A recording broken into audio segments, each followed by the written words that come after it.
How the hell did she get her hands on the manuscript anyway? I don't know. She's resourceful. I told you were too hard on her.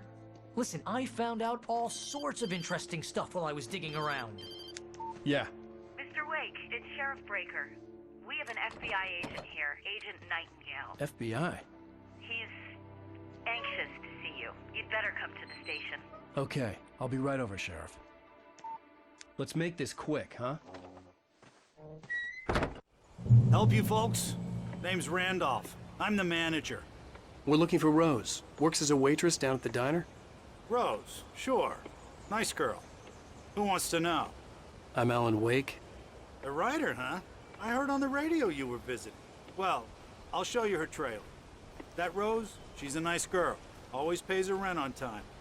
As I was saying, Al, I found all sorts of weird stuff from the local newspaper's archives. This place is crazy. Disappearances, mysterious deaths, urban legends come true, and get this, most of this stuff takes place around Cauldron Lake. Well, you ain't wrong, mister. The Indians thought the lake was a doorway to the underworld. I'm the God-fearing type myself. I don't hold with that sort of thing. Yeah, okay. Anyway, there was an island there owned by a guy called Thomas Zane. Now, some of the articles I found about him make him out to be a famous writer, but I ran a bunch of searches, couldn't find a single thing he wrote. Zane was heavily into diving, so much so that the place came to be called Diver's Isle.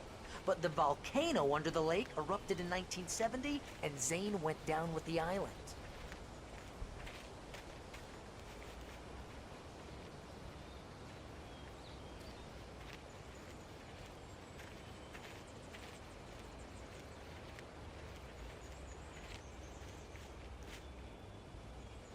It gets better. A local girl, Barbara Jagger, drowned in Cauldron Lake just a week earlier. They were lovers. Sure, Jagger's a local spook store. The Scratching Hag. Comes for you in the dark. Childish stuff like that. Anyway, Al, I'm just getting to the best part. All of the articles about this stuff were written by Cynthia Weaver. I asked around, and she's that crazy bag lady you met. What, the lamp lady? She can be a little loopy, but she's not homeless or anything. Yeah, anyway, she knew both Jagger and Zane before they both died, and she had some kind of a breakdown.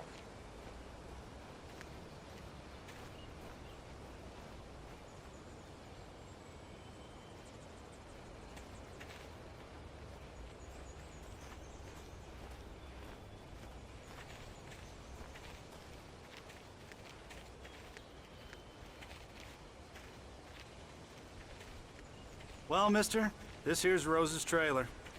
You mind me asking what you want with her? We're just here to talk to her, pal.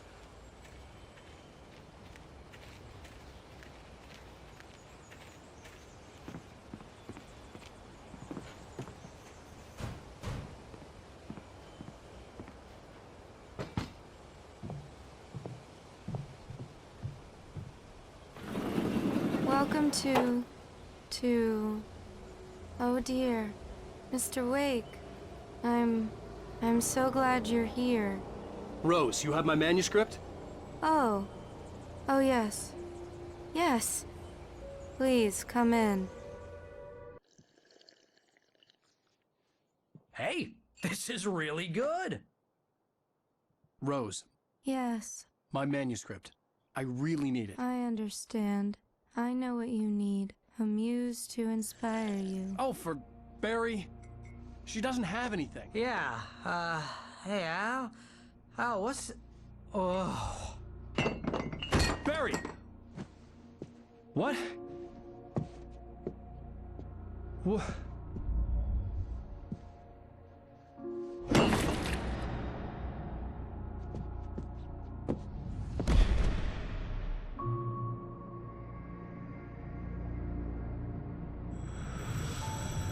It's coming for you, hiding in my barber's skin.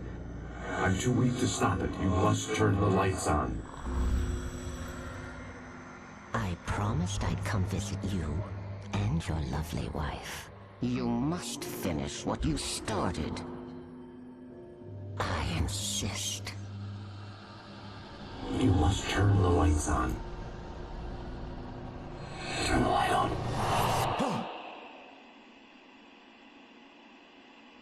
to work, boy. Ah!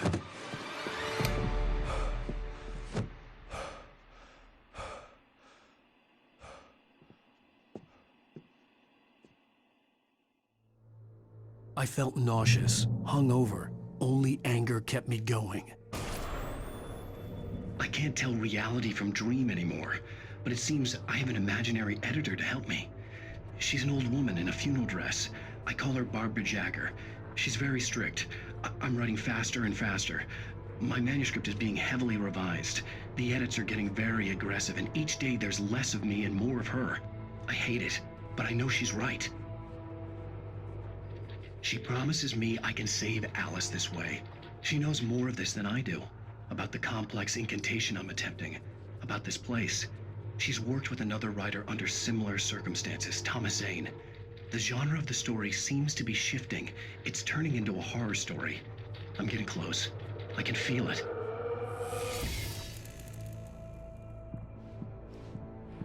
Rose took a day from me. I had less than 12 hours left to meet the kidnapper.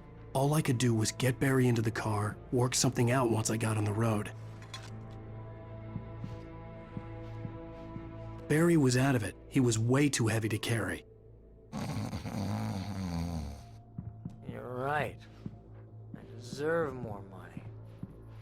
I'm so handsome. My gun and flashlight were gone.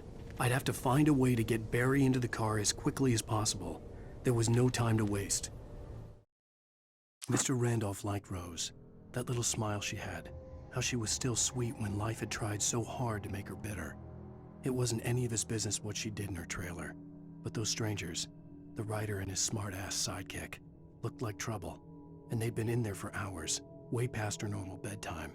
He reached for the phone and called the sheriff's station.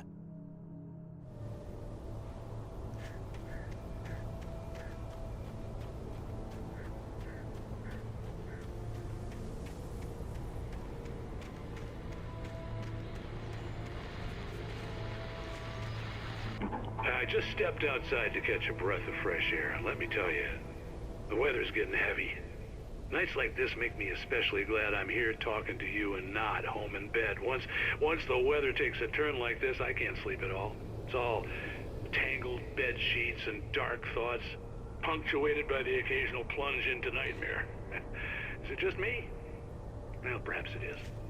But I hope I can make the night a little bit easier to get through. Caller, you're on KBF FM. Hey, guys, what side are you on?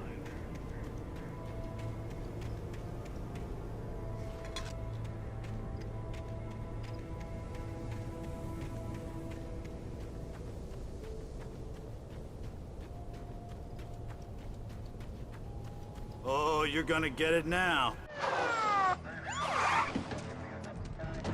God knows what you've done to that poor girl. This is Agent Nightingale, FBI! Get him up, Hemingway! You're under arrest! You move a muscle, I'll unload right in your goddamn face! Stay right where you are, Spillane!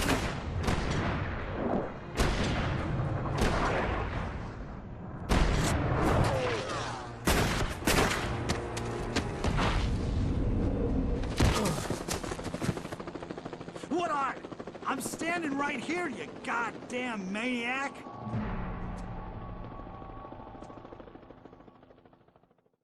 I hated to leave Barry behind, but there was no way I'd miss my appointment with the kidnapper. Shut up, Mr. Wake! Come on! Take it easy on him! Get after him! Don't let him get away! Move it! Move it! Move it! Let him get away!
He's gone.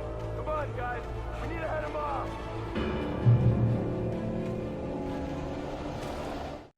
For decades, the darkness that wore Barbara Jagger's skin slept fitfully in the dark place that was its home and prison. It was hungry and in pain. It dreamed of its nights of glory when the poet's writing had called it from the depths and given it a brief, terrible taste of power and freedom. The rock stars had stirred it from the deep sleep the poet had sunk it back to in the end.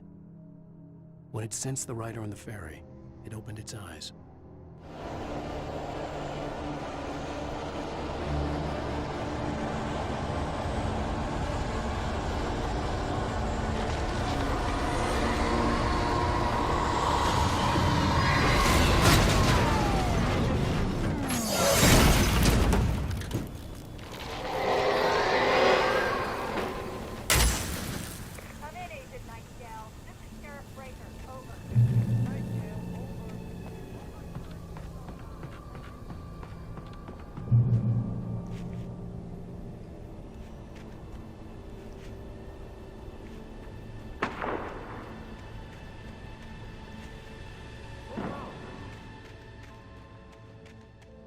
Search the area.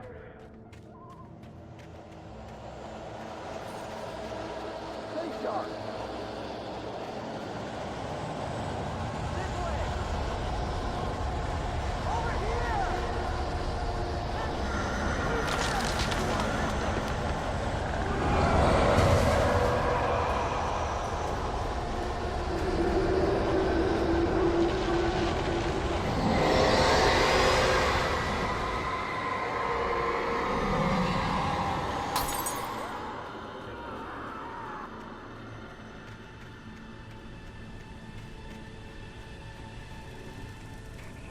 This horror was everywhere I went, circling me.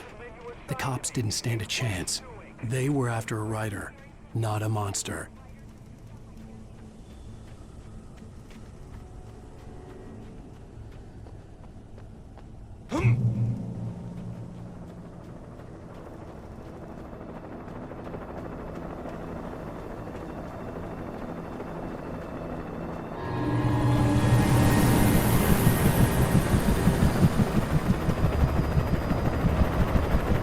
You on the ground. Hold it right there. There's nowhere to run. Freeze!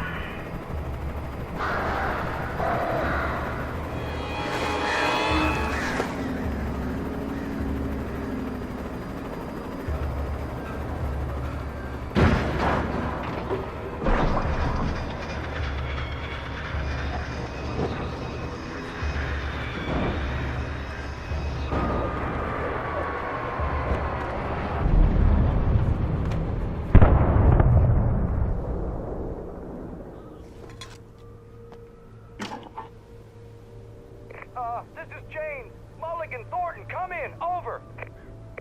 Thornton here. James, we got both Wheeler and Rose in custody. They didn't put up a fight or anything. Why, they were... Hey, what you... Come on. Sit down and give me that. James, Mulligan here. Over. Go ahead, Mulligan. Over. We got Wheeler and Rose here. Wheeler's drunk or hopped up on something. Speaking of which, that Fed had a pretty distinctive whiff of Otis Scotch about it, you know what I mean? Over. I don't have anything on I could that see the Jimmy lights of the Mulligan. radio station in the distance. Well, whatever. Anyway, Rose is just being plain weird here. You better get Jockey and take a look, folks. Over. Gotcha. You better get them here quickly. The Fed's gonna want to interview Wheeler. Over. Oh yeah, but looks like they have a lot in common. Mulligan out.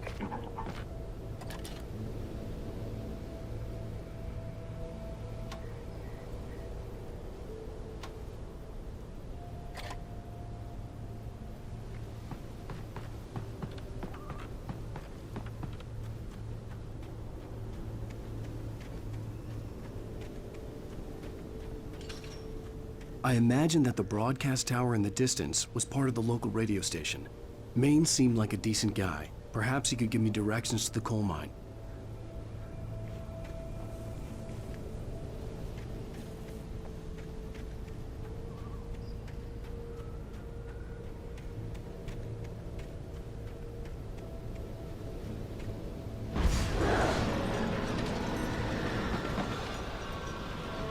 Unnatural shadows clung to the gate. The darkness that was after me was trying to stop me. I wouldn't get through without a light.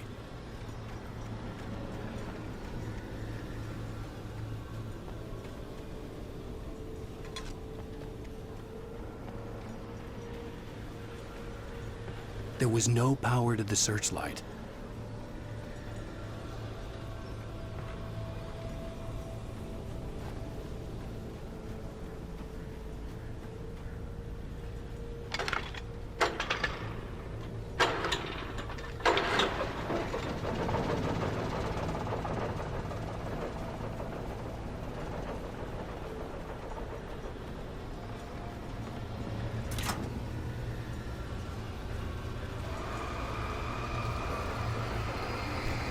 The old generator conked out. I'd have to see if I could fix it and try again.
It took me a moment to recognize the flashbang grenades.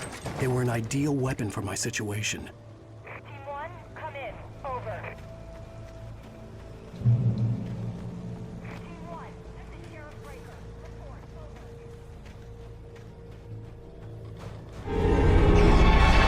The night remains silent.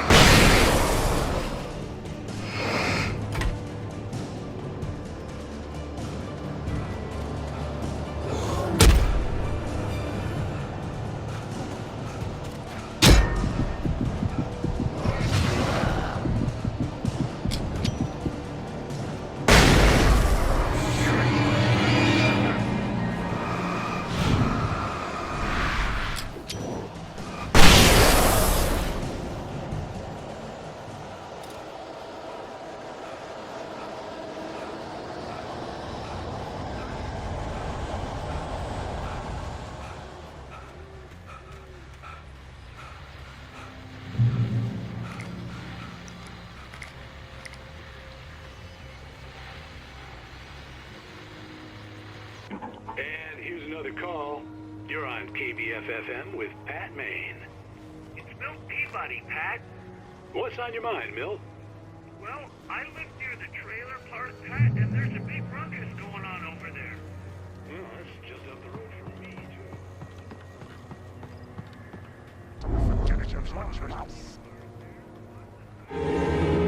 You're under arrest.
I hoped Maine could lend me a car to get to the coal mine.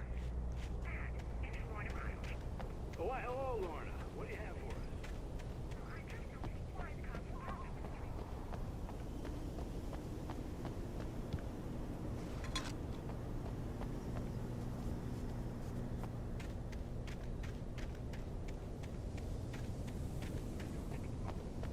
Well, Let the trash sort themselves out. I'm sorry, but my granddaddy settled in Bright Falls in 1911. well, thank you very much for that compassionate viewpoint, Lorna.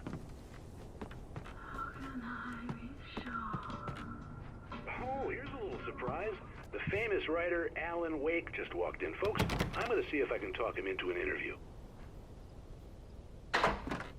Come on in, Mr. Wake. Oh, I'm so glad you could find the time to do this, Mr. Wake. Nowhere to run now, Dan Brown. You back away from me. Don't hurt it. Whoa, whoa, whoa. Everyone calm down. Put the gun down. We're all friends here, right? Cool your jets, Nightingale. We got him. Judas Priest! What the hell's the matter with you? There's a civilian in there.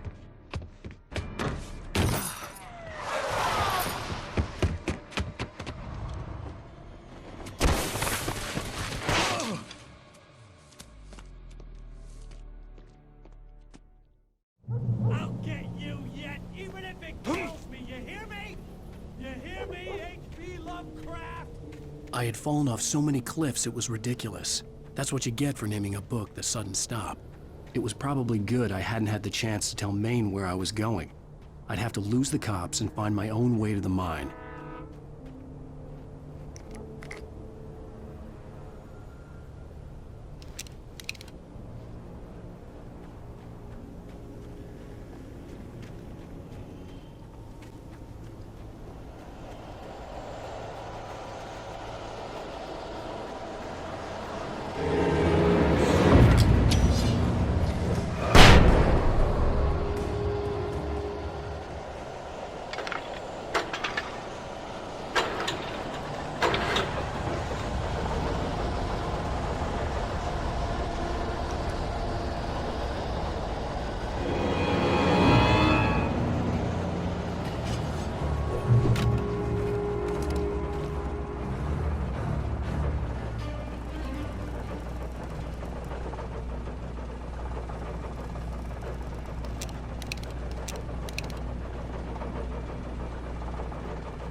There was no sensible reason for the power company work lights to be here. It was almost as if they'd been left for someone like me to use.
The bulldozer's engine roared to life. Mud and rocks flew as it fought for traction. It crashed through the concrete wall and landed heavily in the yard. If it were an animal, it would have shaken its head after the impact, fixed its eyes on me, and charged. Of course, it had no head, nor eyes. Shadows crawled on its form, twisting it into a monster. Then, it came for me.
Hello? The most stubborn man I've ever met. Alice? Alice? Alan, I'm so afraid. He keeps me in the dark. Please help me. I look at you, Alan, and it's not you. Something else. Looking out from behind your eyes. Alice, I'm here. I'm so alone here. It's all gonna go to hell. You need to be careful. Cooperate. The connection had been terrible, but that wasn't the only thing that hadn't been right with the call. She sounded wrong somehow, but she had called me. The pipe wrenched itself loose from the bridge's steel framework. Wrapped in darkness, it floated in midair, twitching. For a moment, I didn't understand what I was looking at. The heavy object lurched at me with impossible force. I threw myself out of the way, but just barely. When I turned my flashlight on it, it shook in a dark rage before it flew at me again. I could see a railway bridge up ahead and a warehouse of some sort on the opposite shore. I hoped I could find a car from there.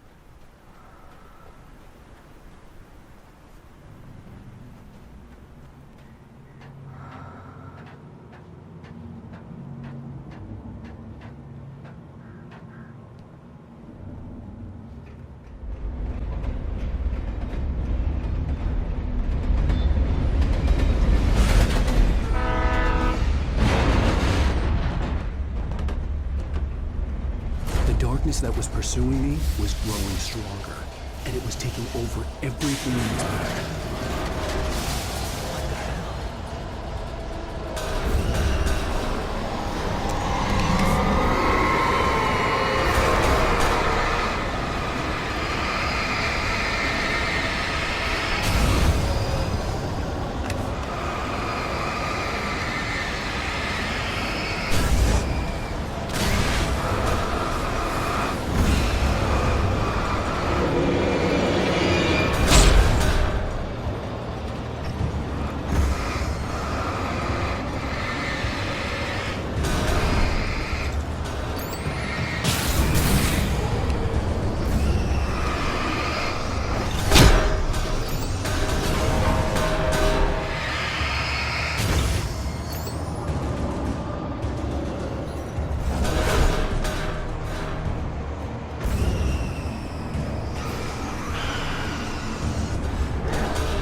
As a teenager, just starting to get interested in writing, Stephen King had been a source of inspiration to me. I thought about all the inanimate objects that had come to life in his books. No one is safe in a good horror story, certainly not the protagonist. That's what makes them fun. This was anything but. The darkness could possess anything, and it was getting closer.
The darkness surged towards me, sucking everything loose from the ground into its depths, tugging at my clothes. I saw the flare the kidnapper had dropped and threw myself towards it just as I felt my feet leave the ground. The darkness embraced me with the force of a tornado. Somehow I managed to light the flare. The darkness roared and cast me away. I fell toward the dark waters of the lake far below.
I had never been this glad to see the sunrise.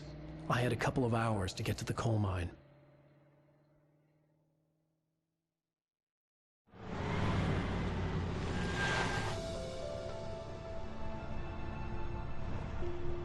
The coal mine wasn't far now.